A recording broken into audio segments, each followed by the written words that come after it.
Hey everyone, and welcome to the channel for another Escape from Tarkov video, this time with a quick refresher course on some of my recommendations for early wipe weapon builds, stuff you can build from the level 1 traders using mostly items you start with, can purchase from traders, or can easily find in raid. These builds haven't changed much since last wipe, so if you already know them off by heart, this video probably isn't for you. If it's been a while since you built a crappy old AK, it's your first wipe, or you're just looking for a new idea, stick around and we'll cover a few builds that are useful and cheap to get you started. I'm not going to cover every weapon available at level 1 because a lot of them are very basic stuff like pistols, shotguns, or hunting rifles that don't really have any mods available to make builds with. This isn't to say that they aren't worth using, you just can't really mod them. Shotguns and pistols are both pretty solid in the early wipe, so if you want a really cheap and easy option, just grab a shotgun, some buckshot, and a cheap pistol, head out into the raid, and see what happens. If you want to check out a few ways to set up some rifles and SMGs though, stick around and let's check out a few simple AK builds to start it off. The early wipe AK build is about as Tarkov gets, and anyone who's been around for a few wipes has undoubtedly run some early wipe raids with a simple AK, some kind of sight, and a few mags of basic ammo. It's like the tap water of Tarkov, so everyone ends up running them at some point. Bear players start with a few AK-74M rifles, so I'll start off with one of these for the build. This setup will work on any AK except for the AKS-74U, so it's very versatile and can be put on many scav guns and things that you find out there in weapon crates. First, I swapped the dust cover for the Bastion dust cover at Skier level 1, which allows you to put sights onto the AK for a cheap price and gets you a small stat bonus as well, which is pretty helpful at low levels.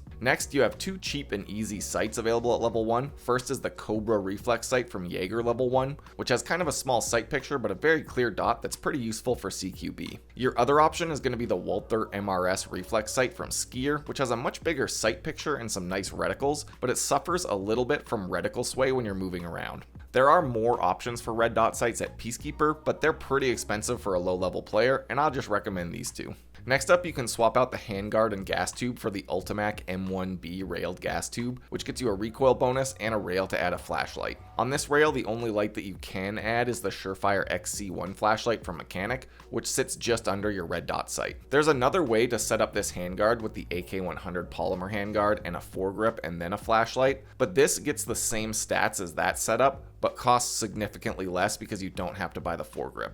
On an AK-74 rifle, you're going to end up with about 77 recoil and 47 ergonomics for a total cost of 40,000 rubles in extra parts. If you set this up on a Vepr single shot AK, which you can buy from Skier or find on a scav, you end up with 111 recoil and 42 ergonomics, again for the same 40,000 rubles in extra parts because it's the exact same build. The Vepr AK has access to the very solid 7.62 PS round at level 1, which is a pretty huge advantage, but in this patch we no longer can buy 30 round mags from level 1 traders right away. They need to be bartered for one pair of yellow pliers. These aren't very rare, but keep in mind that you might be running some 10 round mags with the 7.62 AKs now. The stats will vary depending on what AK you build this with, but the parts are always the same and it's a pretty simple, versatile build.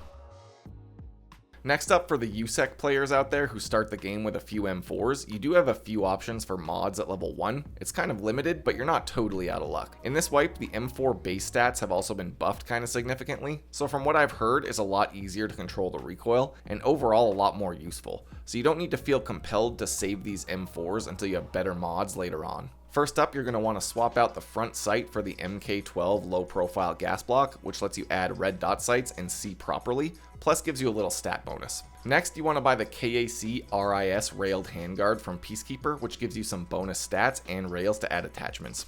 For my build, I run the RK6 foregrip from Skier, which has the best stats of the level 1 grips, and then some kind of flashlight such as the GL21, which is sold by level 1 Mechanic. Finally, I pull off the carry handle on the M4 and add the Walther MRS reflex sight or the Cobra, depending on what you like more. This build is pretty simple, but the handguard is often sold out during the first week of the wipe, so you might have to camp Peacekeeper's reset time in order to buy one of these things, which can be kind of annoying. When this build's put together, you end up with 85 recoil and 51 ergonomics for about 50,000 rubles in extra parts from the traders. It's slightly more expensive than the AK build, but it also gives you some pretty solid close range firepower and very accurate mid-range single fire shots.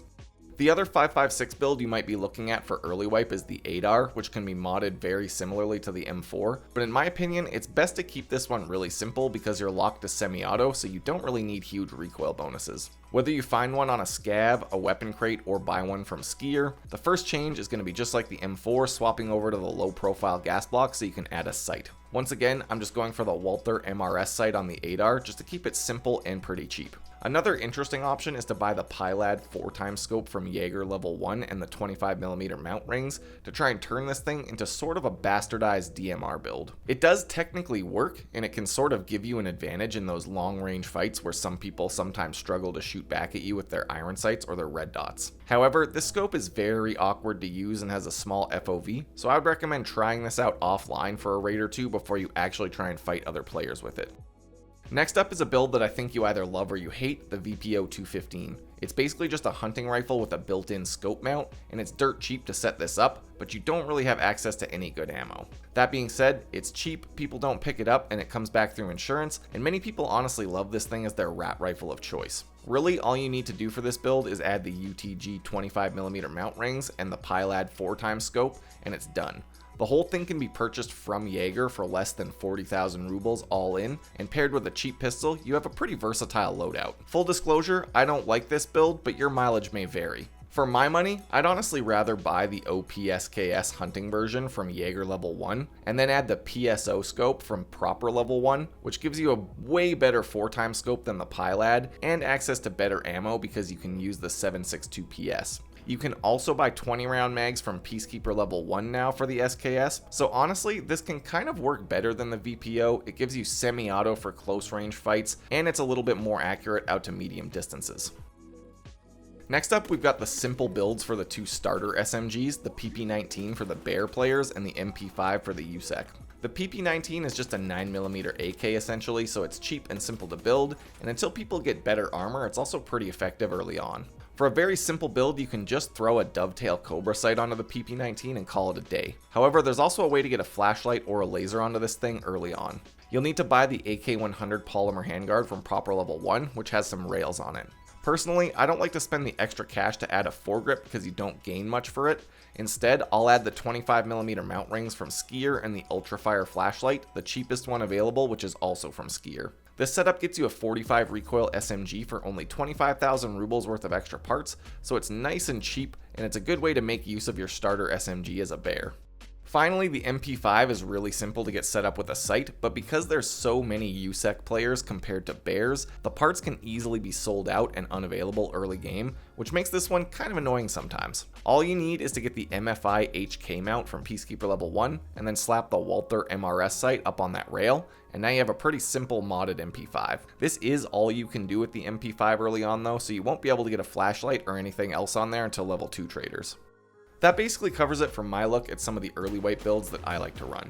It's certainly not an exhaustive list, but all of these are weapons you start with, can find easily, or buy from the traders. All of them have access to reasonably good ammo, and none of them require a huge investment or barter only parts, so anyone can easily set them up. The one problem here in the first days of the wipe is items selling out from traders, but I can't do anything about that, so don't shoot the messenger when the traders run out of stock and you're stuck with iron sights. In any case, I hope you enjoyed, and let me know what you think down in the comments. Thanks for checking out the video. I've got links to my Twitch stream, Discord server, and Patreon page down below for anyone interested, and until next time, stay safe in Tarkov City.